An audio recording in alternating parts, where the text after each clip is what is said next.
د حیرتان لارې د باربرۍ موټرو د تنظیم مسؤل وایي د بلخ ولایت والي د لارښوونې پر بنسټ د ترانسپورت ریاست له لوري په دغه لاره د باربرۍ موټرې د نوبت پر اساس تنظیم کړي. ښاغلی الهام وایي 2 ورځې کېږي چې دغه ترمینل خپل فعالیت پیل کړی. د 2 ورځو راهیسې تقریبا 1500 کم زیات موټر موږ ثبت کړي دي او تعداد د 80 زیاتو کم موټر معرفي کړي دي هم بهرونو ته چې شرکتو ته معرفي کړي دي.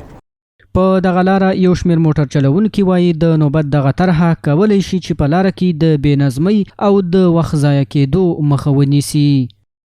پخوا خو داسې مشکلات وو چې زورګري و هغه دولت کې نوبت مقامد تجاران او بل دولت نه وغوښته ترې که د حق غریب حق نه رسیده دی دولت که دا پروسه توش دی که د حق حقدار تا ورسید. این دریورای عزیز کل که در نوبت میرن میاین بسیار یک پروسه خوب. تشکر از مقامات از والی صاحب از بالا تا پایین. د یادونې وړ ده 2 اونۍ وړاندې د باربرۍ موټروانانو ترمنځ یوه ستونزه رامنځته شوې وه چې د همدغه موضوع د حل په موخه اسلامي امارت مسؤلینو د موټر چلوونکو ترمنځ د نوبت نوې طرحه جوړه کړه.